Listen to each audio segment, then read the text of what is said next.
അച്ഛന്റെ മരണത്തിനിടയാക്കിയ വാഹനാപകടത്തിന്റെ ഉത്തരവാദിയെ കണ്ടെത്താൻ സഹായിക്കുന്നവർക്ക് പാരിതോഷികം പ്രഖ്യാപിച്ചിരിക്കുകയാണ് ഒരു മകൻ. അപകടമുണ്ടാക്കിയ വാഹനത്തെക്കുറിച്ച് വിവരം നൽകുന്നവർക്ക് 10,000 രൂപ നൽകുമെന്നാണ് പോസ്റ്റ്. പോലീസിൽ സമീപിച്ചിട്ടും നടപടിയുണ്ടാകാതെ വന്നതോടെയാണ് വിവരം നൽകുന്നവർക്ക് പാരിതോഷികം നൽകാൻ തീരുമാനിച്ചതെന്ന് മകൻ റിപ്പോർട്ടറിനോട് പറഞ്ഞു. കഴിഞ്ഞ 22-ാം തീയതിയാണ് വാഹനാപകടത്തിൽ പരിക്കേറ്റ് ചികിത്സയിലായിരുന്ന തിരുവനന്തപുരം തൊഴുക്കൽ സ്വദേശി സുധാകരൻ മരിച്ചത്. അഷിൻ ഡിയാഗോ തയ്യാറാക്കിയ റിപ്പോർട്ട്. 18-ാം തീയതി രാവിലെയോടുകൂടി തൊഴുക്കൽ സ്വദേശിയായ സുധാകരൻ പതിവ് പോലെ ലോട്ടറി കച്ചവടത്തിനു വേണ്ടി ഈസ്റ്റ് ഫോർട്ട് ഭാഗത്തേക്ക് തൻ്റെ ഇരുചക്ര വാഹനത്തിൽ യാത്ര ചെയ്യുന്നു. ഈ പത്താംകല്ല് ഭാഗത്തെത്തിയപ്പോൾ അദ്ദേഹത്തിന് ഒരു അപകടം സംഭവിക്കുകയും വാഹനം മറിഞ്ഞ് അദ്ദേഹം ചികിത്സയിലിരിക്കെ 22-ാം തീയതി മരണപ്പെടുകയും ചെയ്തു എന്നുള്ളതാണ്. ഇതിൽ ഈ അപകടമുണ്ടാക്കിയ വാഹനം ഇതുവരെ കണ്ടെത്താൻ കഴിഞ്ഞിട്ടില്ല. അതാരാണ് ഇതിന് ഉത്തരവാദി എന്നത് കണ്ടുപിടിക്കാൻ പോലീസിനായിട്ടില്ല. അതുകൊണ്ട് തന്നെ മക്കൾ ഇപ്പോൾ ആ വാഹനം ആരുടേതാണ് എന്ന് കണ്ടുപിടിച്ച് നൽകുന്നവർക്ക് 10,000 രൂപ നൽകാമെന്ന് പറഞ്ഞ പോസ്റ്റർ ഇപ്പോൾ സമൂഹ മാധ്യമങ്ങളിലൊക്കെ നൽകിയിട്ടുണ്ട്. ഇത് മൂത്ത മകനാണ് സുധാകരൻ്റെ. ഈ മൂത്ത മകനാണ് ഇത്തരത്തിൽ ഈ പോസ്റ്റർ ഈ ഒരു സംഭവവുമായി ബന്ധപ്പെട്ട് വിവരങ്ങൾ നൽകുന്നവർക്ക് 10,000 രൂപ നൽകാമെന്ന് പറയുന്നത്.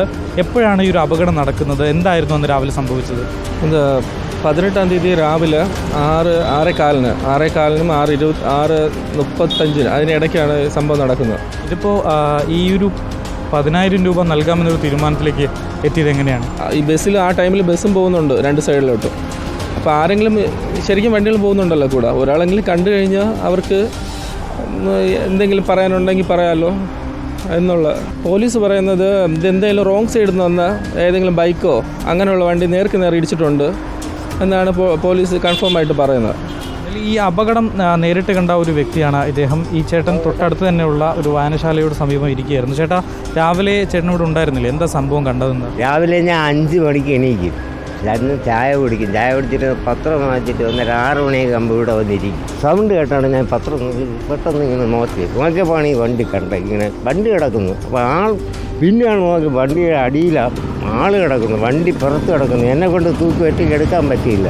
നേരത്തെ ഞാൻ കാണും ഇവിടെ മിക്ക ദിവസവും ഇതിൽ രാവിലെ പോകും, വളരെ സ്ലോവിലേ പോവുള്ളൂ. എനിക്കറിയുകയും ചെയ്യാറ്. ഇതൊരു അപകട മരണമാണ്. പക്ഷേ അപകടമുണ്ടാക്കിയ വാഹനം ഏതാണെന്ന് ഇവർക്കറിയില്ല.